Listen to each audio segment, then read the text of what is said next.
Mesdames et messieurs, bienvenue sur la télé-école, la chaîne 100% éducative. Vous êtes sur le plateau de Science Tech, qui est l'émission qui aborde tous les sujets scientifiques et technologiques.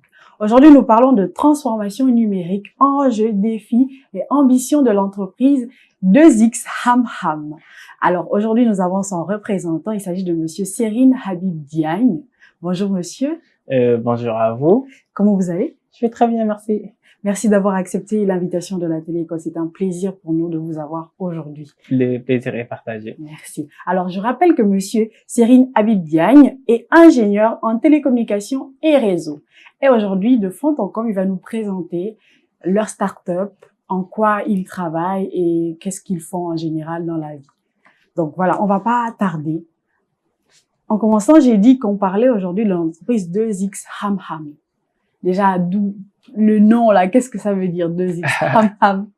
Alors, 2X Ham, c'est un mot wolof qui signifie connaissance. Okay. Et quand il faudrait partager la connaissance, il faudrait être deux. Il y a quelqu'un qui émet la connaissance et une autre personne qui la reçoit. Okay. Et l'autre aspect, c'est qu'avec Ham, on donne la connaissance 2 fois plus rapidement.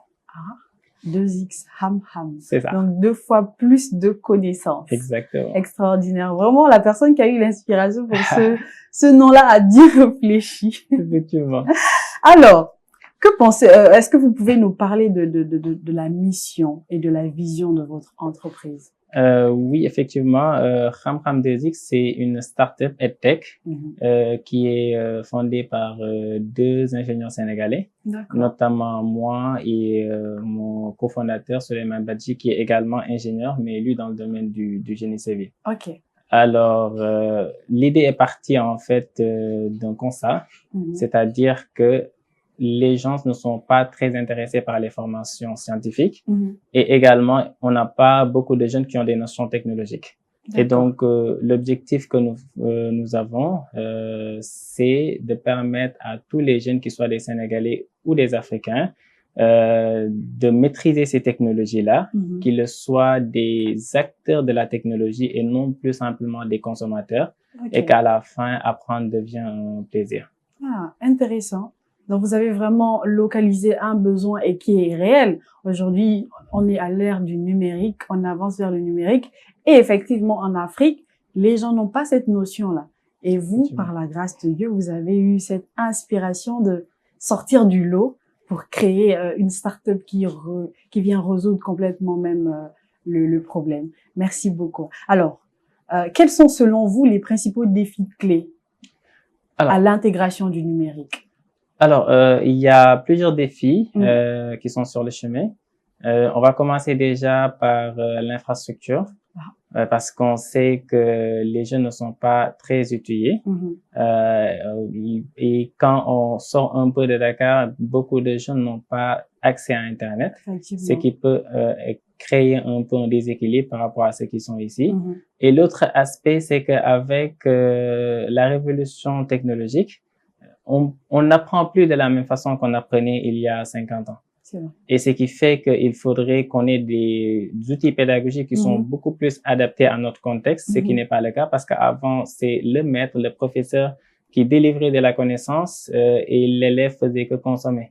Et aujourd'hui, ces mêmes connaissances-là, l'élève et le professeur vont avoir accès aux mêmes informations. Ce qui fait que ça devrait plus être un échange, un partage d'informations et que le maître doit être là pour aiguiller. Et donc, du coup, ces supports pédagogiques-là également constituent un défi énorme. L'autre chose également, c'est que les jeunes qui ont accès aux outils informatiques, aujourd'hui, ils sont simplement des consommateurs.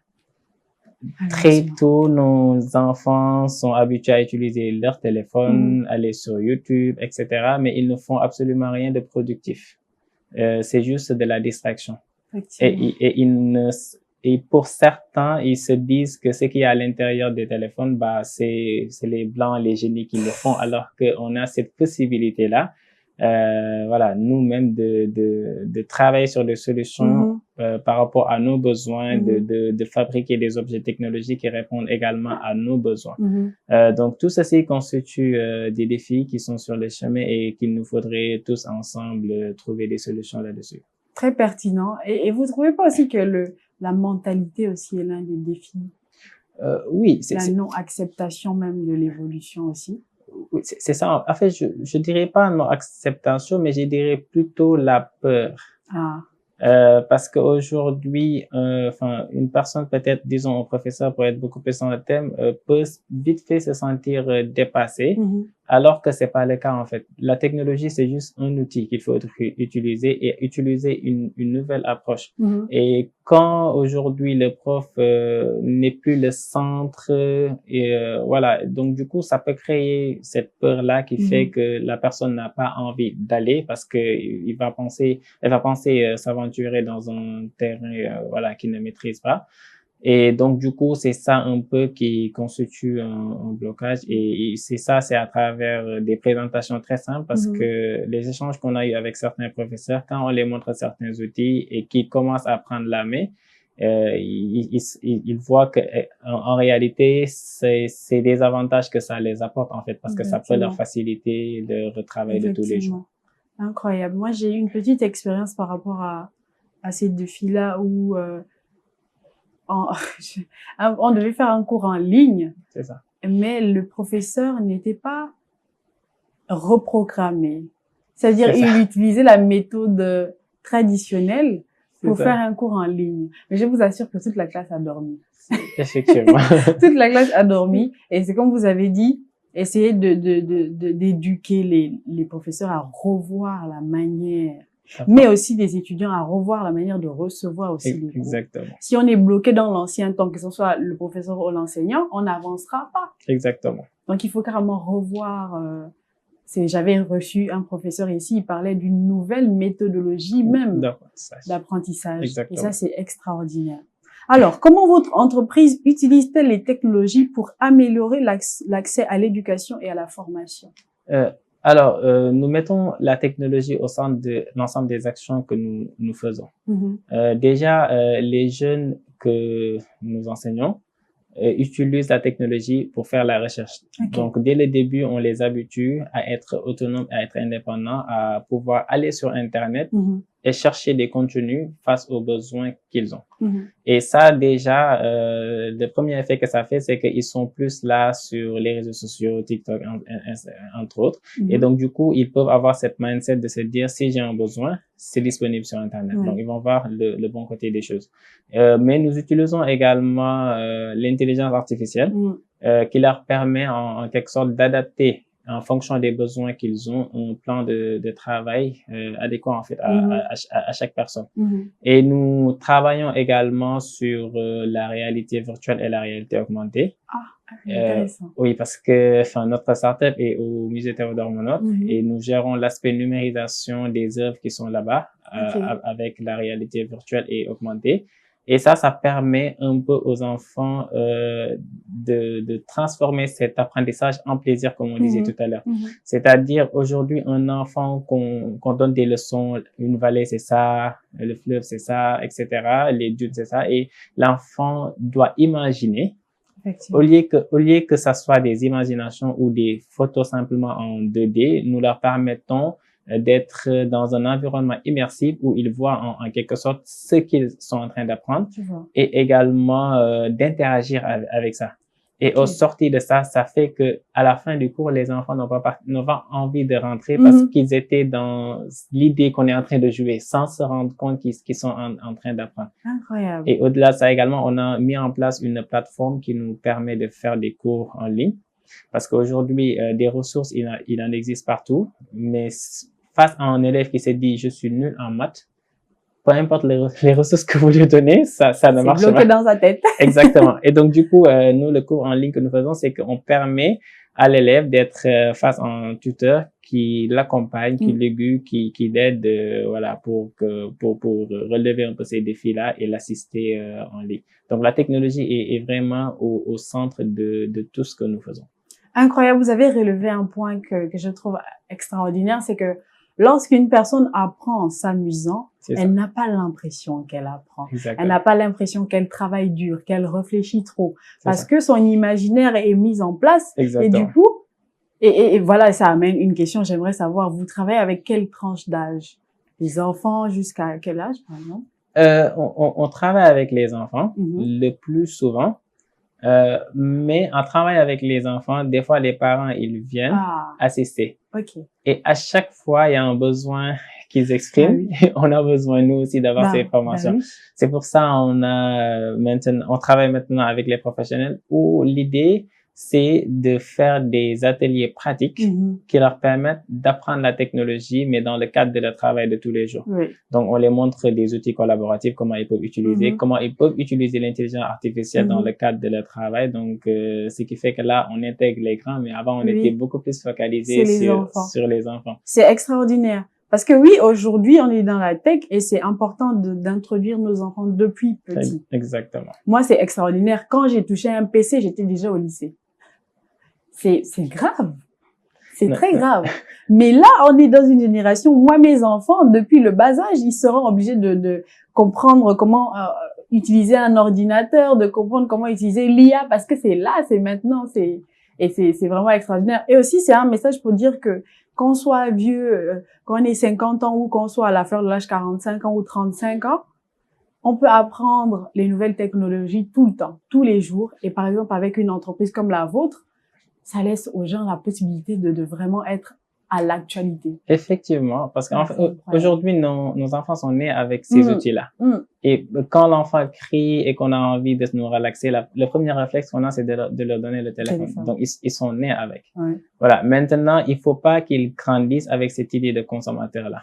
Donc, il faudrait qu'ils puissent se dire, OK, si je dois jouer, il faudrait que moi-même, je fabrique mon propre jeu. Et que les parents également se mettent à niveau pour pouvoir accompagner ces enfants. Alors, en faisant quelques recherches sur votre entreprise, j'ai trouvé que vous aviez un programme qui s'appelle 2X Tech. Donc, d'où la question qui suit. Pouvez-vous nous partager quelques projets ou initiatives de 2X Ramham qui ont eu un impact significatif dans le domaine éducatif? Oui, bien sûr. En fait, quand on était à l'école d'ingénieur, on avait l'habitude de participer à des compétitions, que ça soit nationales comme internationales. Et comme on est dans le domaine technique, on utilisait des technologies de pointe.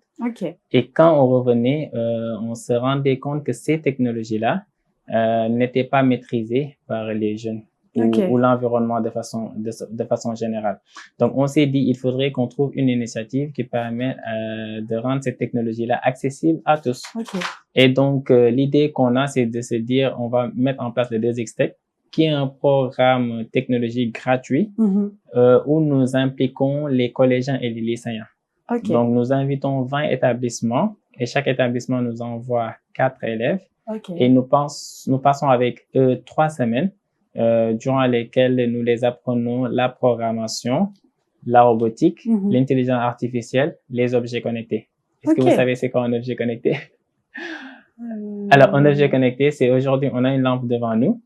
On peut sortir, oublier de l'éteindre. Donc, on le connecte je vois. à distance, je l'éteins. Ou avec ma voix, je l'éteins. Aujourd'hui, quand je vous dis ça, ça peut sembler extraordinaire. Mais il y a aussi des maisons connectées, je pense, j'ai déjà entendu. Alors, quand vous avez vu ça, vous avez vu ça dans des films peut-être, et aujourd'hui, je vous confirme que les enfants que nous formons fabriquent ces maisons connectées-là. Eh ben. Donc, c'est vraiment ça, le 2X Tech, c'est de mettre les enfants en contact avec les réalités, les problèmes que nous avons, de les former et de leur dire, OK, vous avez reçu de la formation, maintenant, essayez d'utiliser ces technologies-là pour régler un problème. Et on a des projets extraordinaires que les enfants réalisent. On a un projet d'un Mbalit connecté. Mbalit, ça veut dire ordure. L'idée, et c'est réalisé par une élève qui est en première. Et c'est d'utiliser une intelligence artificielle. Tu as un ordure, tu montres ça à une caméra. La caméra va te dire ça, c'est déchets alimentaires ou c'est plastique ou c'est verre. Et la poubelle correspondante va s'ouvrir automatiquement. Donc, tu n'as pas besoin de connaître les notions de recyclage. Je suis choquée. Je suis bluffée. Et c'est une élève de première qui le fait. De première. On a également des élèves de seconde qui ont travaillé sur des systèmes de santé parce qu'on touche tous les secteurs. OK. Et eux, leur projet, c'est de prédire des maladies. Donc, vous allez prendre des résultats des scanners. Ils vont donner ça à une intelligence artificielle et c'est l'IA qui va dire telle personne a telle maladie et si ça continue ainsi, durant tel temps, cette personne pourrait attraper telle maladie. Incroyable. Et ils utilisent l'IA en fait pour régler des problèmes réels. Et après, ils savent ce qui se trouve à l'intérieur de la boîte à panneaux et ils n'ont plus peur, ils n'ont plus de contraintes, de c'est difficile parce que ils voient l'impact de ce qu'ils font et ça leur motive en quelque sorte à aller là-dessus. Et d'ailleurs, au niveau de la première édition, on avait un jeune qui était en terminale. C'est grâce à ça que ce jeune-là, aujourd'hui, a décidé de faire une formation en ingénierie en informatique. Et aujourd'hui, cette jeune est à l'école supérieure polytechnique en cycle d'ingénieur informatique. Incroyable. Donc, au-delà de l'impact des projets que les jeunes ont, ça crée aussi des vocations pour qu'on ait beaucoup plus de scientifiques parce que c'est de ça dont on a besoin pour réussir le plan Sénégal 2050. Incroyable. Alors, la question suivante, c'est comment mesurez-vous l'impact de vos solutions numériques sur les apprenants, les enseignants et sur les institutions éducatives? Le premier baromètre que nous avons, c'est les témoignages que les élèves font. Parce que la première fois qu'on a eu ce témoignage-là, ça nous a fait un tic et ça nous a poussé un peu à aller plus. C'est quand on a formé des élèves sur comment ils utilisent les objets électroniques et qu'il y en a un qui rentre chez lui et qui m'appelle et qui me dit j'ai ma PlayStation qui est gâtée depuis très longtemps et là aujourd'hui je l'ai ouvert pour le réparer. Wow. Donc même s'il n'arrive pas, le fait d'avoir ce mindset-là, de dire que je suis capable d'ouvrir, de regarder ce qu'il y a à l'intérieur et d'essayer d'apporter une solution, ça c'est un impact significatif que nous avons. Et l'autre chose, c'est, je l'ai dit tout à l'heure, ça permet aux élèves de partir sur les métiers scientifiques et technologiques. Parce qu'aujourd'hui, la majeure partie des élèves que nous rencontrons, si vous leur demandez qu'est-ce que vous voulez faire plus tard, c'est silence. C'est neutre, ils savent pas. Et pour la plupart, ils vont te dire des choses classiques que tout le monde connaît. Ils ne connaissent pas les métiers de l'IA, les métiers des données, de l'algorithme. Donc, il y a plusieurs autres métiers qui existent aujourd'hui qu'ils ne connaissent pas et à travers ça, ils arrivent à connaître et ça, c'est un impact significatif. L'autre chose, c'est également, nous avons la volonté d'introduire la technologie dans les écoles. Et c'est ce qui fait qu'aujourd'hui, avec certaines écoles privées, nous tenons des classes de robotique et de technologie pour les élèves de la 6e à la 4e. Et donc, du coup, ces écoles-là voient nettement comment ces élèves-là s'épanouissent en apprenant cette technologie-là. Et quel impact ça leur donne une nouvelle vision du monde, en fait. Parce que ce qu'ils ont l'habitude de voir dans les films, aujourd'hui, ils le voient à l'école. Donc, ils vont plus se dire à quoi sert l'école en quelque sorte. Et les enseignants également sont carrément satisfaits des résultats que nous faisons et de l'impact que nous avons au niveau des élèves. Mais c'est incroyable. Vous venez de me plonger dans un souvenir. Je me rappelle, je sais plus si c'était en 6e ou 5e, on faisait l'électricité en physique. C'est ça. Et on avait un magnifique professeur, Monsieur Tudjem, qui nous avait fait allumer des lampes avec des piles. Et ça, c'est que ça éveille tellement ton imaginaire d'enfant. Exactement. Tu commences à te plonger, mais si j'arrive à allumer cette lampe-là, et nous, on prenait les petites voitures et tout ça là, et on ouvrait ça pour regarder les films, et si, exactement. Et c'est vraiment, et ça a un impact significatif sur l'enfant, sur sa manière de se voir, sur le fait qu'il se dise que je peux. Exactement. Si j'ai pu le faire ça, par exemple, le petit qui a pu arranger sa manette. Ouais. Mais tu te dis, mais si j'arrive à faire ça, c'est que je peux faire tellement de choses. Exactement. Et ça, c'est ça l'objectif. Il n'y a pas meilleur impact que ça. Si on arrive à reprogrammer le cerveau d'un enfant et se dire, mais cet enfant-là, il deviendra forcément une grande personne demain parce qu'il n'a pas peur. Il ose, il sait, mais c'est vraiment un travail extraordinaire que vous faites. Merci beaucoup. Alors, comment votre entreprise contribue-t-elle à la réduction de la fracture numérique dans l'éducation aujourd'hui? En utilisant la technologie. C'est vrai qu'il y a certaines zones du pays où c'est pas encore accessible, mais par contre, de façon générale, il y a un grand pourcentage de jeunes qui ont accès à ces technologies-là. Et à travers les cours en ligne que nous faisons, nous permettons à ces jeunes-là d'utiliser ces technologies-là. Mais on sait que ça, c'est pas suffisant. Et ce qui fait que la compétition dont on parlait tout à l'heure, le DXTech que nous faisons, on a fait 4 éditions cas Dakar. Cette année, pour la 5e édition, nous comptons étendre ça à l'intérieur du pays. Et c'est ce qui va permettre de toucher beaucoup plus de personnes, de diminuer un peu cette fracture numérique. Et d'ailleurs, c'est une occasion pour nous de demander aux partenaires quand même de nous accompagner là-dessus. Et ça sera avec plaisir également de faire ça avec Téléécole. Oui. Mais vous avez complètement tout dit. Il y a des jeunes comme vous, des X-Hamham qui veulent changer, qui veulent innover, qui veulent aller un peu plus loin. Et on a besoin de partenaires. Vraiment, aujourd'hui, c'est une émission, c'est Téléécole, c'est Science Tech. Mais vraiment, les téléspectateurs qui nous regardent, s'ils veulent vraiment que le Sénégal, que l'Afrique évolue en termes de numérique, on peut pas tout, certes, on veut que l'État nous aide, mais on peut pas tout attendre de l'État. C'est ça. Que des personnes bienveillantes, des privés qui veulent aider l'entreprise, qui veulent aider la génération qui arrive. On dit que la jeunesse, c'est l'avenir de demain. C'est ça. Donc, il faut tout investir. Comme moi, j'entends qu'il y a des enfants, qui sont en seconde ou bien même encore à plus basse classe que ça, qui commencent déjà à toucher, à voir la réalité virtuelle et tout ça. Mais c'est prometteur. Bien sûr. Et il faut vraiment innover. Et il faut accompagner parce que là, vous dites qu'il faut aller à l'intérieur du pays. C'est ça. Il y a beaucoup de manquements, il y a des problèmes de connexion, il y a des problèmes d'infrastructures, d'outils même. Ça. Et il y a toujours besoin de partenaires. Exactement. Donc, Inch'Allah, on pense qu'il y a des personnes qui viendront derrière. On espère bien. Alors, quelles sont vos perspectives d'avenir pour le développement de solutions numériques éducatives? Et quels sont vos objectifs? Alors, à long terme. Nos objectifs, ça rentre en parfaite harmonie avec le plan Sénégal 2050, plus précisément avec le New Deal technologique. Donc, comme vous le savez déjà, l'État a lancé récemment le New Deal technologique qui va placer la technologie au cœur du développement de notre pays. Et quand on parle de New Deal technologie également, on parle de souveraineté numérique, on parle de beaucoup de notions du numérique, mais on sait que ça ne peut pas marcher si on n'a pas une masse critique de gens qui maîtrisent et qui utilisent ces technologies-là.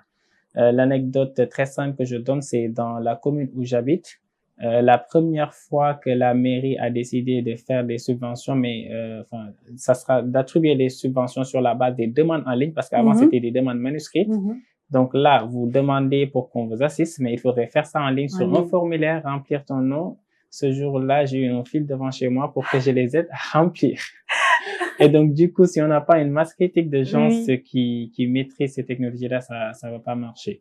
Et donc, du coup, c'est hyper important d'appuyer des structures comme nous, qui permettent en quelque sorte de renforcer ces compétences technologiques-là, que ça soit pour les jeunes et pour les adultes. Donc, notre objectif est clair, c'est tout simplement introduire la technologie dans le système éducatif sénégalais. Parce que si vous sortez un peu du Sénégal, parce qu'on est dans un monde planétaire, donc l'Afrique n'est pas un continent à part par rapport aux autres, donc on est en compétition avec tout le monde. Et si on prend la technologie, c'est quelque chose que tout le monde doit maîtriser parce que c'est une course. Et quand vous prenez les écoles étrangères, elles sont déjà là-dessus. Dès les classes de seconde, même de collège, dans certains pays, ils apprennent déjà la technologie et même à partir des classes primaires. Et ce qui fait que ça va constituer un très grand gap par rapport à ceux qui sont là. Sinon, demain, si on a besoin d'avoir une solution technologique pour régler nos problèmes, on sera obligé de recourir à l'expertise étrangère. Et ce qui fait qu'il faudrait qu'on forme les jeunes ici pour que, même si c'est pas aujourd'hui, mais à partir de maintenant, que les jeunes puissent commencer à réfléchir à régler des problèmes que nous avons au Sénégal. Et ça, c'est en introduisant la technologie très tôt dans les écoles. Et nous, notre objectif, c'est ça. Et nous avons déjà commencé à le faire avec certaines écoles privées parce que c'est plus flexible. Et nous souhaitons introduire ça dans l'ensemble des écoles sénégalaises avec le ministère de l'Éducation. Donc, on passe cet appel-là. Donc, ça, c'est vraiment l'objectif majeur que nous avons. L'autre chose, le DESIX-Tech que nous faisons, aujourd'hui, qui a un impact significatif, que tout le monde peut consulter sur les réseaux sociaux, sur YouTube, en tapant juste DESIX-Tech. On souhaite l'étendre à l'intérieur du pays. Comme je l'ai dit, on a fait 4 éditions, tous RDK. Et pour cette année, nous souhaitons que ça soit un DESIX-Tech national, où on a des élèves qui viennent de partout, parce que ces talents, nous les avons partout, en fait. Parce que quand on apprend aux jeunes la technologie, on a un objectif, mais le plus souvent, ces jeunes dépassent ces objectifs-là, en fait. Tu leur montres un petit truc, ils font, et après, leur imagination leur pousse à faire autre chose que nous-mêmes, on n'avait pas prévu. Donc, ça montre un peu le potentiel qu'il y a en ces jeunes-là, et il suffit tout simplement d'un accompagnement pour leur permettre de régler des problèmes que nous avons. Donc, notre cri de cœur, c'est vraiment d'avoir les accompagnements qu'il faut pour que nous puissions introduire la technologie dans les écoles, que nous puissions permettre à un maximum de jeunes de travailler sur la technologie. Parce que dans ces programmes-là, nous touchons tout. Dans le domaine de la santé, même dans le domaine militaire. Aujourd'hui, la gendarmerie a une unité de drones.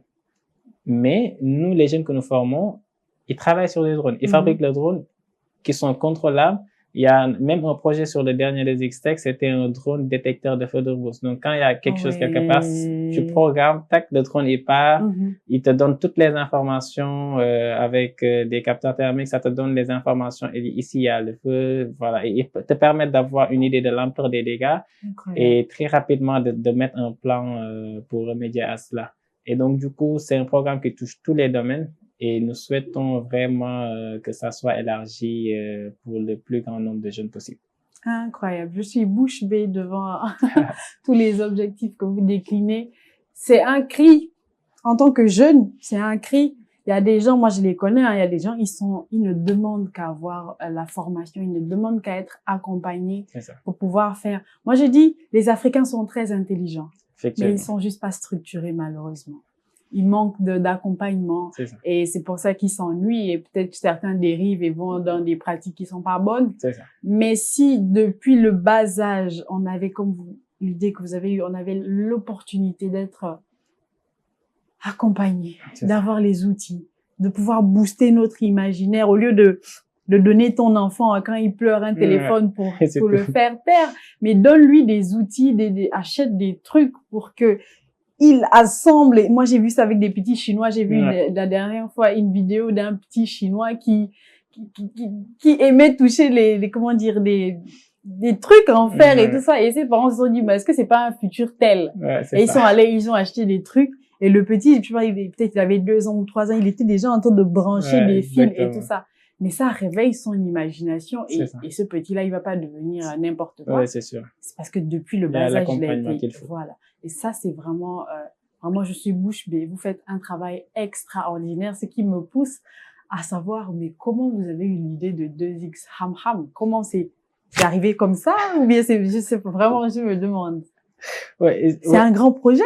Oh, effectivement, c'est comme je vous ai dit tout à l'heure, c'est-à-dire on avait l'habitude de faire des technologies de pointe quand on faisait les objets connectés, on n'en parlait pas beaucoup ici. Et donc du coup, dans notre environnement, les gens ils connaissaient pas. Mais c'est pas pour vous couper.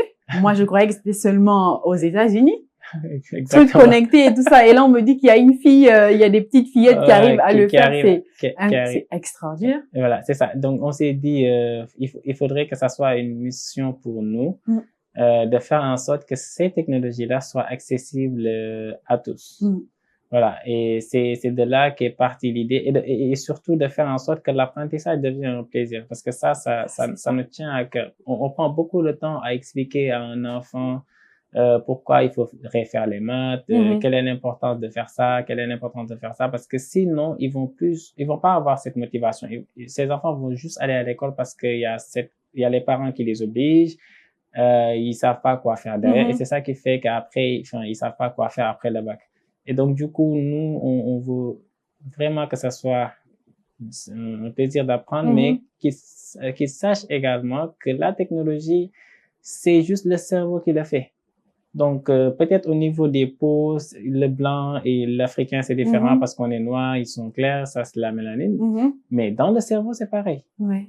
Donc, et même la preuve, c'est quand vous prenez un Africain, vous l'amenez en Europe dans un cadre adéquat, il fait de belles prouesses. On a beaucoup d'Africains qui ont fait de belles choses. Voilà. Donc, ça veut dire que c'est juste l'encadrement qu'il faut, que les gens aient l'information très tôt, que les gens soient habitués à toucher, à faire. Et c'est pour ça vraiment, nous, on essaie de déconstruire cette mentalité de consommateur, de leur dire que vous êtes capable de faire si vous vous y mettez très tôt, de leur donner des preuves à travers des projets qu'ils réalisent, et également à la fin de faire en sorte que cet apprentissage-là devient un réel plaisir. Ok. Alors, comment est-ce qu'on peut faire pour venir dans votre entreprise? Par exemple, si j'ai un enfant et parce que c'est aussi, j'appelle les parents qui voient que leurs enfants sont intéressés par la technologie, par les objets connectés et tout ça. Comment est-ce qu'on peut vous contacter? Où est-ce que vous êtes approximativement à Dakar et tout ça? On est à Dakar en centre-ville. Okay. Donc toute personne qui vient au musée Théodore Monod va nous trouver. Okay. Parce que nous gérons un espace qui s'appelle Pédagothèque au niveau du musée où nous avons pas mal de programmes d'animation pour les jeunes sur place. Donc toute personne qui vient là-bas pourra nous trouver. On a également notre site internet, voilà. www.khamkhamdesix.com. Ok. Voilà, et également notre numéro de téléphone 78 425 55 13 sur lequel vous pouvez nous contacter. Et on a un programme que nous appelons Fabrique de génie qui permet à votre enfant en espace de 4 mois d'apprendre la programmation, la robotique et l'intelligence artificielle. Et à la fin, comme à l'université, il y a des mémoires qu'il faudrait donner. Ici, c'est un projet concret que tu réalises. C'est la pratique là qui m'en voilà. Et ce programme, c'est tous les samedis. Ah, est-ce que je peux aussi venir m'inscrire? Oui, bien sûr. Moi, je suis comme une enfant. De toute façon, en chaque personne, il y a un petit enfant. Ouais, dès qu'il y a un truc touché et tout ça fabriqué, directement l'esprit enfant qui est à nous se réveille directement. Et voilà aussi une question qui me vient. Est-ce que c'était dur au début d'implanter la start-up? Est-ce que ça a été bien reçu de tout le monde? Ouais, enfin, c'est pas dur, mais c'est pas aussi très facile parce qu'au début, les gens ne comprennent pas. Ouais. Par exemple, les programmes que nous faisons, tous les projets que je vous ai dit, c'est des jeunes qui ont réalisé ça en espace de 4 semaines. Juste 4 semaines. Et donc, du coup, quand on fait des réunions avec des inspections d'académiques, on leur montre des vidéos de réalisation. Pour certains, c'est un peu compliqué d'imaginer que ce niveau de réalisation, c'est possible de le faire en espace de 4 semaines parce qu'on a une autre approche pédagogique, en fait, qui est basée sur la pratique. Ils apprennent en faisant des erreurs, mais on leur donne pas la théorie, tout, on explique. Non, on vient, on leur montre, quand tu fais ça, ça donne ça. Et après, ils apprennent et c'est comme ça qu'ils montent en compétences. Et après, on leur permet d'aller faire des recherches pour renforcer ces connaissances-là que nous avons. Et donc, du coup, c'était pas très facile parce que beaucoup de gens ne comprennent pas. Quand tu dis aujourd'hui à un parent, ton enfant va être capable de faire ça, le parent va caler le contenu en fonction de lui-même et se dire ça, c'est très compliqué pour moi de comprendre et donc, du coup, c'est très compliqué pour mon enfant de comprendre. Oui. Alors que c'est pas du tout le cas. Et ça, ce qui nous a permis un peu de le déconstruire de plus en plus, c'est quand ils viennent assister à ces séances. Eux-mêmes, ils comprennent. Ils se rendent compte que c'est quelque chose de très accessible. Donc ça, c'est les principales difficultés que nous rencontrons. Et après, pour faire entrer de la technologie dans les écoles aussi avec le ministère, il faudrait aller repartir parce que on a eu l'occasion de présenter le projet au directeur de l'enseignement moyen secondaire et ses équipes techniques que je salue au passage, qui ont été vraiment très réceptives, qui ont vraiment beaucoup apprécié le projet. On essaie de continuer le travail avec eux et on souhaite également rencontrer le ministre en question pour lui présenter en quelque sorte nos réalisations pour voir dans quelle mesure introduire ces technologies dans les écoles. Mais bon, on sait que c'est pas très évident. Donc ça, c'est principalement les difficultés que nous rencontrons et surtout également les moyens techniques parce que quand on parle d'intelligence artificielle, il faudrait avoir de la puissance de calcul. Donc, c'est pas toutes les machines qui vont le faire. Quand on parle de robotique également, de matériel électronique, c'est un matériel qui coûte très cher. Et voilà, donc du coup, on essaie de faire avec les moyens du bord parce que quand nous faisons de DXTech, les enfants, pour la plupart, n'ont pas d'ordinateur. Et nous également, on n'a pas assez de moyens pour avoir beaucoup d'ordinateurs. Donc, ce que nous faisons, c'est on essaie tout le temps de trouver des compromis. Peut-être il y a un enfant qui va venir avec son équipe partagée et nous amenons nos ordinateurs. Les coachs vont donner leur ordinateur. Voilà, donc c'est de façon collégiale on essaie de trouver des moyens du bord pour partager ses connaissances et ses compétences. Et donc, du coup, ça, c'est les difficultés généralement que nous avons. Extraordinaire. Je suis estomaquée, comme ils disent. Et c'est un plaisir pour moi, même si c'est de manière indirecte, d'un peu participer au fait que vous parliez, que vous montriez votre entreprise, voilà, à toutes les personnes qui vont regarder l'émission. C'est une très, très, très, très belle initiative, très belle start-up. Je suis heureuse. J'aime la technologie et je prône tout le temps le fait que la technologie soit mise en avant, surtout en Afrique où on est un petit peu en arrière. Mais je pense qu'Inch'Allah, d'ici quelques années, ça arrive. Quand on écoute des projets comme le vôtre, franchement, on se dit, mais il y a des têtes pensantes, dans ce pays-là. Et on croit que tout le monde est distrait, mais non. Il y a des personnes, pendant que la masse est distraite, lui, il est en avant et il cherche des solutions pour la génération à venir. Et je suis vrai, mais malheureusement, on va en termes de l'émission. Est-ce que vous voulez dire un message à la jeunesse, mais aussi aux partenaires que vous souhaitez avoir pour le futur? Vraiment, je vous laisse à l'attitude de vous exprimer. Alors, je vous remercie également et à travers vous, remercier Téléécole pour le magnifique travail que vous faites pour l'éducation. Merci. Également, remercier l'ensemble des membres de notre équipe parce que c'est pas très évident et jour et nuit, ils travaillent d'arrache-pied pour permettre aux jeunes d'avoir de meilleures connaissances et de meilleures compétences et surtout de meilleurs résultats scolaires parce que c'est un aspect hyper important. Et je profite de cette occasion également pour lancer un message à toutes les bonnes volontés qui nous écoutent, que ça soit au niveau de l'État, au niveau des partenaires. Ce genre d'initiative, c'est ce qu'il nous faut pour réussir le niveau de technologie. Et nous sommes dans l'aspect pratique du renforcement de connaissances et de compétences dans ces domaines technologiques-là. Et nous souhaitons réellement introduire ces technologies dans les écoles. Nous avons le programme, la méthodologie, nous avons également le benchmarking pour voir un peu ce qui se fait un peu partout. Et nous avons l'expérience parce que depuis 2 ans maintenant, nous travaillons avec certaines écoles privées. Et maintenant, je pense qu'il est plus que temps, parce qu'on est assez en retard, d'introduire cette technologie-là de façon plus large dans l'ensemble des écoles du Sénégal. Et également, comme on a des compétitions nationales, de prendre en charge ces enfants parce que c'est l'avenir. Quand on parle de 2050, c'est l'enfant qui vient de naître aujourd'hui qui aura 50 ans, voilà, qui aura 30 ans et qui sera actif. Donc, du coup, il faudrait qu'on prenne en charge très tôt ces jeunes. On a beaucoup de gens, beaucoup de structures qui prennent en charge, mais pour la plupart, c'est à partir de l'université.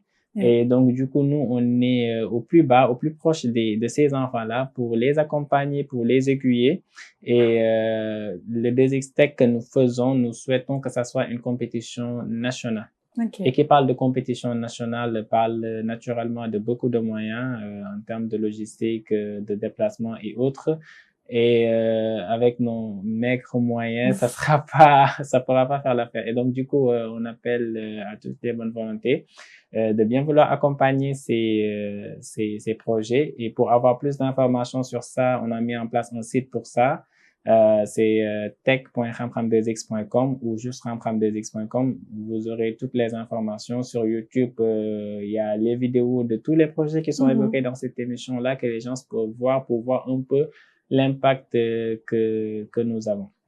Voilà, donc nous souhaitons vraiment être accompagnés pour réussir ce défi-là que nous avons tous. Incroyable, vraiment merci.